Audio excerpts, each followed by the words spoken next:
이 영상은 열린 책들로부터 제작비를 지원받은 유료 광고 영상입니다.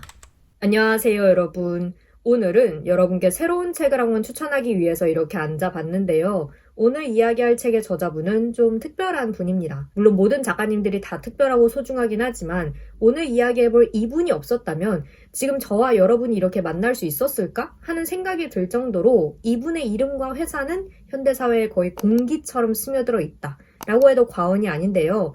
리뷰 바로 시작해보도록 할게요. 오늘 소개할 책은 바로 빌 게이츠 작가의 소스 코드 더 비기닝입니다. 출판사는 열린 책들이고요. 네, 여러분, 그 빌 게이츠 맞습니다.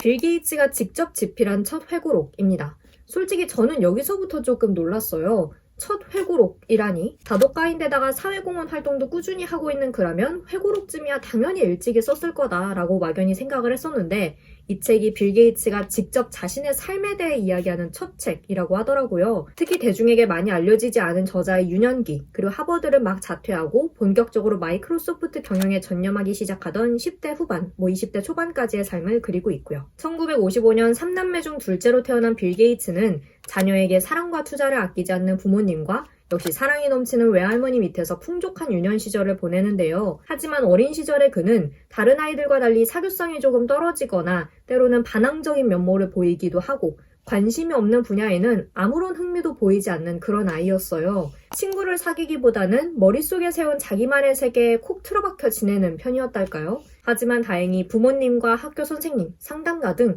주변 어른들의 진심 어린 케어 덕분에 그는 점차 세상 밖으로 나올 수 있었습니다. 그리고 레이크사이드라는 학교에 진학해서 본격적으로 자신의 인생을 개척하기 시작해요.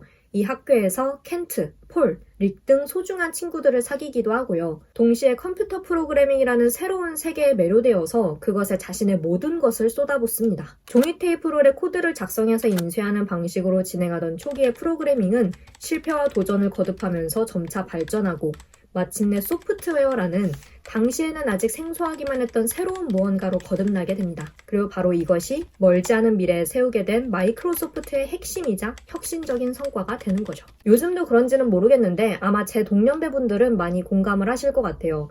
예전에 학교에서 빌 게이츠나 워렌 버핏 같은 유명한 인물들의 업적을 다룬 영상물 이런 것들을 굉장히 많이 보여주지 않았나요? 근데 그때 보았던 것들 혹은 그걸 보면서 제가 기억하게 된 것들은 주로 이런 이야기들이었던 것 같아요.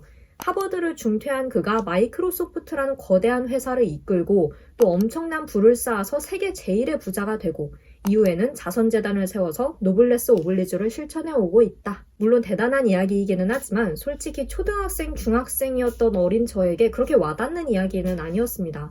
그랬던 그의 인생을 제가 30대가 되어서야 제대로 접하게 되었고 기대했던 것보다 훨씬 더 재미있게 읽으면서 이런저런 생각을 하게 되었으니 어떻게 보면 좀 신기한 일이기도 하죠. 1960년대 말 엄청난 임대료와 사용료를 지불하고 학교에 컴퓨터를 처음 들인 때부터 1970년대 빌 게이츠와 친구 폴 앨런이 마이크로소프트를 세우고 본격적으로 컴퓨터 소프트웨어 업계에서 선두를 치고 나가는 순간까지 이 책은 컴퓨터와 소프트웨어의 발전, 그 비즈니스의 셈이라고 생생한 기록입니다. 개인적으로는 한 컴퓨터 박람회에서 빌 게이츠와 스티브 잡스가 처음 만나는 장면에서 조금 소름이 돋기도 했고요. 컴퓨터와 노트북, 스마트폰과 인공지능이 너무나 당연해진 시대를 살고 있기 때문에 오히려 더욱 생경하면서도 흥미진진하게 읽을 수 있었습니다. 1970년에는 이제 막 컴퓨터와 소프트웨어 관련 사업이 부상하기 시작하던 때였는데요. 이전에는 없던 기술 분야에서 폭발적인 혁신을 이루어내기 시작하던 시점이라는 점에서 인공지능 관련 사업이 급부상하고 있는 2020년대 지금과 많이 닮아 있는 듯합니다. 그렇기 때문에 관련 분야에 관심이 있거나 종사하는 분들께는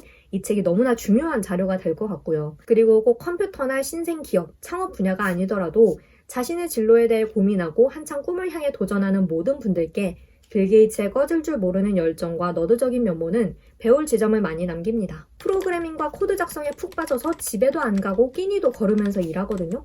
이런 그의 모습을 보면서 저도 나는 내가 원하는 분야에 이 정도로까지 몰두해 본 적이 있었나? 하면서 좀 뼈아픈 반성을 하기도 했어요. 근데 사실 이 책을 읽으면서 더욱 제 마음을 끌었던 것은 저자의 삶을 둘러싼 환경과 그의 삶을 이끌었던 우정 이야기였습니다. 이 책은 빌 게이츠가 자신의 삶을 회고한 기록이기도 하지만 동시에 자신에게 무한한 사랑을 베풀었던 가족, 그리고 우정과 열정을 나누었던 친구들에게 바치는 굉장히 정성스러운 헌사처럼 읽히기도 하거든요. 빌 게이츠는 결코 자기 혼자 이 삶을 개척한 것이 아니다 라는 사실을 분명히 알고 있고 또 그 점에 깊이 감사하고 있습니다. 백인 중산층 가정에서 태어난 그는 말씀드렸던 것처럼 부모님의 든든한 지원을 받으면서 자랐고요. 어린 시절 박람회에 가서 새로운 기술과 낙관주의적인 비전을 접하는 등 문화적인 혜택도 아주 많이 누렸습니다. 그리고 수준 높은 교육을 받고 사회 각계각층의 인사들과 자연스레 인맥을 쌓기도 했고요. 그는 자신이 자라면서 누렸던 이 모든 혜택과 기회가 누구에게나 공평하게 주어지는 것이 아니다 라는 사실을 솔직하게 인정합니다. 그리고 이러한 인식과 더불어서 일찍이 사회공헌 활동에 앞장섰던 부모님의 도덕적이고 진보적인 가르침이 후에 그가 진행하는 자선 사업에 큰 영향을 준 걸 테고요. 다른 사람들과 잘 어울리지 못하며 때로 반항했던 그를 올바른 길로 인도하기 위한 여러 어른들의 노력도 있었고요. 레이크사이드에 진학해서는 컴퓨터 프로그래밍에 몰두했던 자신의 열정을 이해하고 공감하는 친구들도 있었습니다. 그랬기에 저자는 이 모든 사실에 감사를 표하고 있어요. 이렇게 긴 세월에 걸쳐 다듬어지고 노련해지는 그의 성장기를 지켜보면서 저는 비로소 세계 제일의 부자라는 그 단편적인 수식을 걷어내고 한 인간으로서의 그의 진짜 모습을 엿볼 수 있었습니다. 삶은 결코 혼자 사는 것이 아니라는 사실을 다시금 확인할 수도 있었고요. 회고록은 우리가 흔히 말하는 일상적인 에세이와는 사뭇 다른 장르잖아요.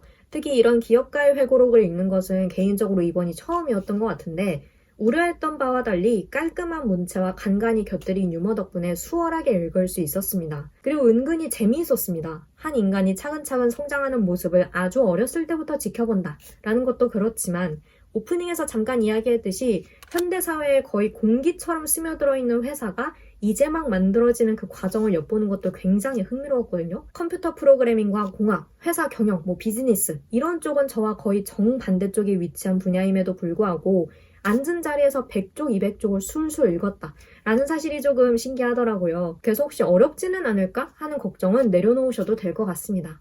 이 책 꼭 여러분께 읽어보시라고 추천을 드리고 싶어요. 저는 이 책을 다 읽고 나서 이제 영상 스크립트를 쓰려고 곧바로 노트북을 켰는데 마이크로소프트 로고 같은 게 이렇게 여기저기 보이잖아요. 그러니까 뭔가 기분이 조금 묘하더라고요. 내가 방금 책에서 읽은 것들이 이렇게 노트북에 현실로 펼쳐져 있다라는 게 이게 책 속의 이야기만이 아니다라는 거를 뭔가 그때 빡 깨달았달까? 그냥 흔치 않은 경험이었어요. 네, 그래서 이 책 꼭 읽어보시기를 바라고 자신의 꿈을 향해 달려가는 모든 분들께 응원을 보내는 그런 책입니다.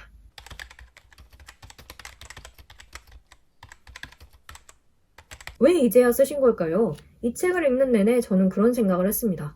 이 회고록을 왜 이제야 쓰신 거지? 초등학교, 중학교 때 무감한 태도로 학교에서 틀어주던 영상을 보던 어린 제 모습이 많이 떠오르기도 했는데요. 이제야 알게 된 거지만 그때 저는 정말 구멍이 숭숭 뚫린 핵심은 빠지고 겉으로 드러난 단편적인 사실들만 취했던 셈이더라고요. 그가 어떤 판단을 내리고 하버드를 중퇴했는지, 어떤 과정을 거쳐서 마이크로소프트라는 회사를 세웠는지, 그리고 그토록 많은 자선활동을 진행하는데 부모의 가르침이 어떻게 영향을 주었는지 이런 것들을 그때 제대로 알았더라면 저는 훨씬 더 일찍 그의 삶에서 많은 것들을 배울 수 있었을 것 같습니다. 그래도 이제라도 그의 이야기를 제대로 읽은 것이 다행이고 또 의미가 있었다고 생각을 합니다. 그 이야기들 사이에 공백을 메우고 한 온전한 인간으로서의 그를 이제야 좀 파악을 하게 된 것 같거든요. 이 책이 많은 독자분들께 도전의 즐거움, 우정의 가치를 전해주는 책이 되리라 기대를 하고요. 다시 한번 여러분께 꼭 추천을 드리고 싶습니다. 네, 그럼 저는 여기서 이만 영상 마치도록 할게요. 오늘도 영상 봐주셔서 정말 감사하고 우리는 다음 영상에서 다시 만나요. 빠이! 이 영상은 열린 책들로부터 제작비를 지원받은 유료 광고 영상입니다.